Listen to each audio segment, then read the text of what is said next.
na história que a gente sente vergonha do Congresso Nacional. Esse realmente é um deles. Uma vergonha daqueles que sabem o peso que foi 21 anos de ditadura civil-militar e o peso que foi não ter justiça de transição. Daqueles que sabem que a vanguarda social brasileira derrotou a tentativa golpista do chefe da quadrilha Bolsonaro e vários translocados que tentaram dar um golpe de Estado e foram derrotados pelo povo brasileiro. A cantilena enfadonha da extrema-direita e dos bolsonaristas chega a doer o ouvido. Um juiz, deputada Érica, um juiz... Chega a doer o ouvido, eu ouvi juiz vocês. ladrão, como mostrou a Vaza Jato, vem aqui tentar se mostrar como paladino da moral, como se lutasse contra a corrupção. É muita falta de vergonha na cara, senador Sérgio Moro. É muita falta de vergonha na cara. Ele vai responder. Que votaram na PEC da bandidagem na Câmara dos Deputados, vim aqui dizer que estão contra os corruptos e que vão soltar as velhinhas do 8 de janeiro. E hoje, nesse veto da anistia, que vocês querem uma carona para soltar Bolsonaro, soltar feminicidas, soltar estupradores, que fique claro para o povo brasileiro, porque aqui é um ataque às liberdades democráticas, aqui é a tentativa, sim, de tentar manter a normalidade, a tentativa de golpe de Estado. Esse povo precisa se levantar. Amanhã é 1º de maio, dia dos trabalhadores, para acabar com a escala 6x1 e para garantir que não tem anistia para golpista, é seguir a moral alta e o povo, a luta na rua. Essa é a nossa tarefa. Senador Moro. Artigo 14, inciso 8º, fui citado nominalmente e ofendido pela deputada, então quero questão de ordem aqui. Fui citado nominalmente, presidente. Ofendido. Eu não sei o nome da deputada aí. Senador, aprende. Só pode. Está todo mundo passando dos limites. Está impossível isso aqui. Está todo mundo entrando na família das pessoas, na vida íntima das pessoas. Por favor, peço a vossas excelências que vossas excelências possam ajudar a presidência a construir com dignidade, com decência e com altivez esta sessão do Congresso. Falou sobre o PCC. O PCC que é uma organização criminosa exportada pelo Brasil. Por que o governo federal é contrário a classificar organização criminosa como organização terrorista? Isso, ministro, é pro senhor aprender o que é fake news, o que é falso e mentiroso. É esse tipo de moral de esgoto que Vossa Excelência traz aqui pra Câmara.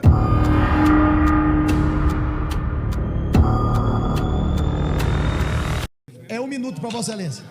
Presidente, fui... Aprenda, deputada. Com a palavra, Vossa Excelência, 1 minuto. Presidente, fui ofendido aí pela deputada que eu não sei o nome. O PT, o governo do PT, roubou a Petrobras. O pessoal foi condenado lá no mensalão. Eu sei que o pessoal está nervoso porque perdeu ontem a indicação do Jorge Messias e é uma sinalização de que o governo Lula está no seu fim, mas a gente não pode aceitar isso, essa ofensa assim gratuita. Eu tenho absoluta consciência tranquila do que eu fiz na Operação Lava Jato e o roubo da Petrobras foi real. A Petrobras recuperou 6 bilhões de reais e tudo isso aconteceu no governo Lula. Como se não bastasse, agora a gente está vendo toda esse roubalheira dos aposentados e pensionistas com suspeita do envolvimento do filho do presidente Lula. Então vamos nos focar no que é objeto dessa sessão para a derrubada desse veto cruel do presidente Lula em cima dos condenados que receberam penas excessivas no 8 de janeiro. Muito obrigado. Por favor. Aqui, aprovada a dosimetria, nos termos apresentados, estaremos elogiando os golpistas e preparando o golpe do próximo período. Vocês vão soltar o Fernandinho Beiramar para soltar o Bolsonaro. Vai ficar no dedinho de vocês.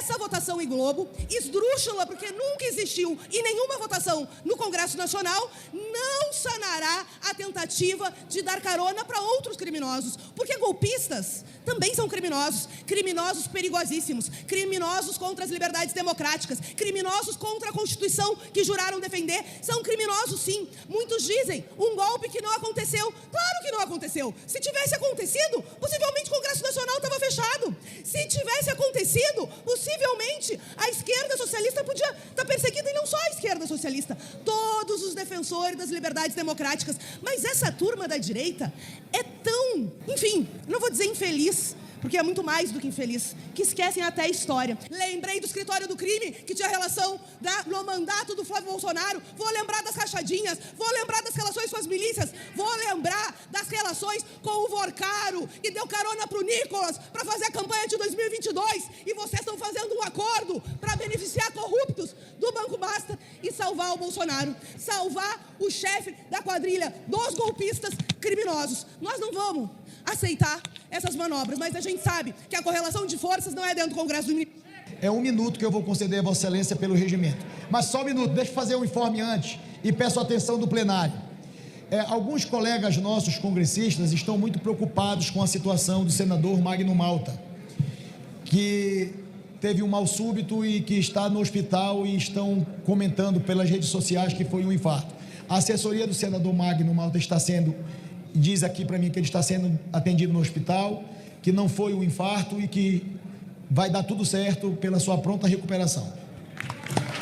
Questão de ordem, artigo 14, senador Flávio, 1 minuto.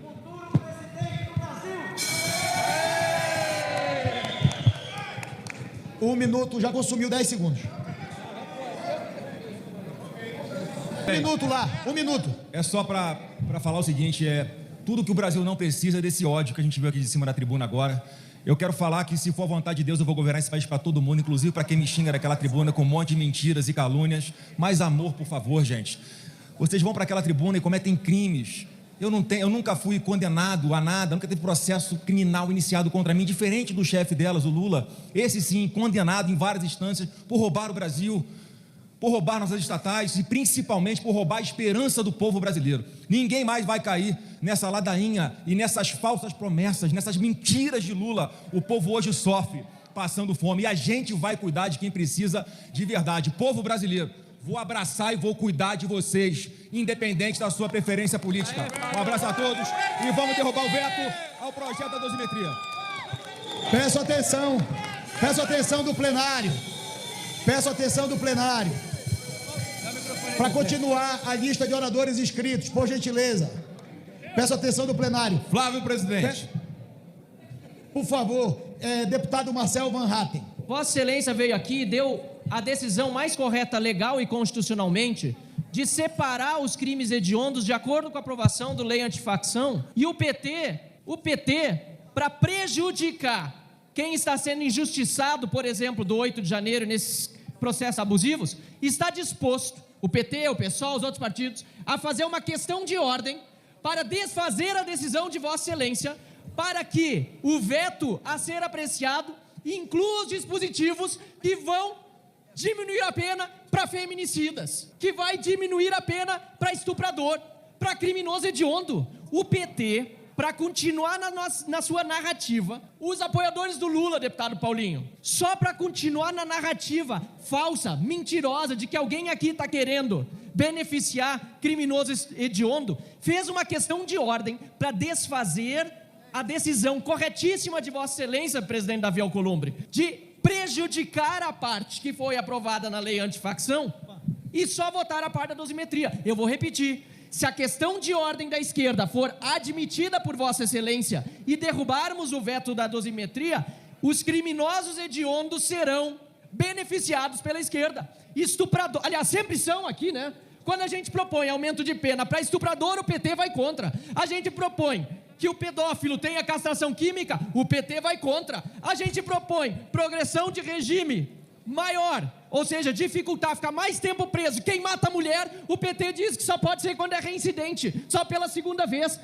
Presidente Davi Alcolumbre, parabéns, vossa decisão não foi só salomônica, porque essa caberia, inclusive, esse adjetivo caberia à vossa decisão, mas foi mais do que isso, foi legal, constitucional, e o que o PT e a esquerda estão aqui desesperados é que Vossa Excelência quebrou a narrativa deles. Eles quiseram imputar na direita, em quem está defendendo, na verdade, direitos humanos, aqui, que é quem está defendendo a derrubada do veto da dosimetria, quem está defendendo justiça, que nós estaríamos defendendo criminosos hediondos. Pois bem, com a questão de ordem deles, se Vossa Excelência acatar, e não deve acatar, quem vai beneficiar estuprador, feminicida, torturador e criminoso hediondo é a esquerda. Parabéns, presidente.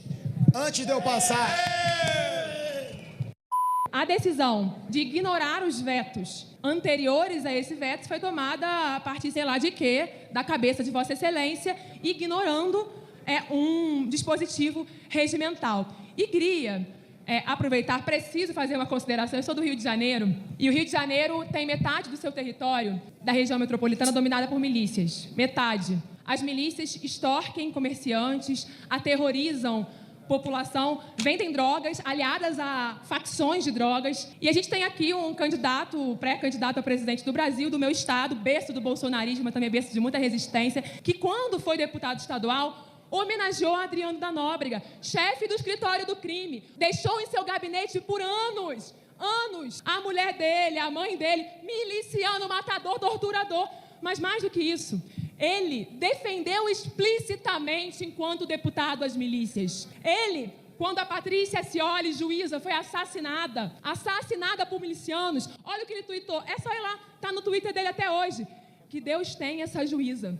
Mas a forma absurda e gratuita com que ela humilhava policiais nas sessões contribuiu para ter muitos inimigos. Aí agora quer falar que quer cuidar do povo brasileiro, nunca cuidou do Rio de Janeiro, nunca cuidou de enfrentar o crime organizado. Aliás, tudo indica que é parte do crime organizado e tem tudo a ver com o tema da anistia. Porque defender golpista, defender anistiar golpista, defender reduzir pena para o pai dele, que é acusado e condenado, preso por liderar uma organização criminosa, por atentado ao Estado Democrático de Direito, é a mesma coisa que defender miliciano, coisa que aquele que quer ser presidente do Brasil sempre fez. Nesse sentido, eu peço que a gente se atente ao regimento e não vote esse veto absurdo. Vossas Excelências são todos e todas autoridades do Poder Legislativo do Brasil. Quando um parlamentar suscita uma questão de ordem para a presidência, eu consulto a secretaria para tentar entender a questão de ordem, para que a presidência possa tomar um encaminhamento. A questão de ordem, infelizmente, em parte está servindo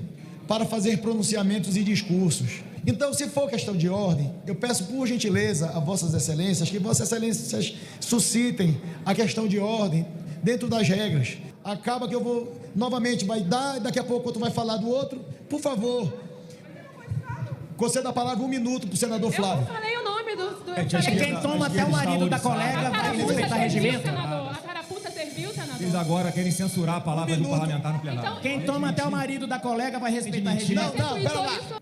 Está todo cortado, todos os microfones aqui. Não existe isso. Não existe isso. Não pode. Está todo mundo passando dos limites. Está impossível isso aqui. Está todo mundo entrando na família das pessoas, na vida íntima das pessoas. Por favor. Por favor, peço a Vossas Excelências que Vossas Excelências possam ajudar a presidência a construir com dignidade, com decência e com altivez esta sessão do Congresso. 1 minuto ao senador Flávio. Davi, obrigado, presidente Davi. Eu estou aqui apenas respondendo às acusações criminosas e mentirosas que são feitas por pessoas desesperadas e despreparadas. Eu quero falar que o problema, presidente, não sou eu que homenageei um policial 20 anos atrás, quando ele era um atirador do BOPE. Um grande exemplo para a sua tropa, 20 anos atrás. O problema é hoje em dia, essas pessoas estarem defendendo os maiores bandidos que esse país já teve, depois de tudo que ficou provado contra ele. Alguém que sempre foi o presidente dos maiores escândalos de corrupção do Brasil. Mensalão 2003, presidente Lula. Petrolão 2007, presidente Lula. Caso Master agora, presidente Lula. Roubo dos aposentados de INSS, presidente Lula. Presidente, nós vamos acabar com essa carga tributária altíssima, altos impostos, roubalheira, corrupção, porque o Brasil vai escolher o caminho da prosperidade com a gente. Acabou o governo Lula para a felicidade dos brasileiros.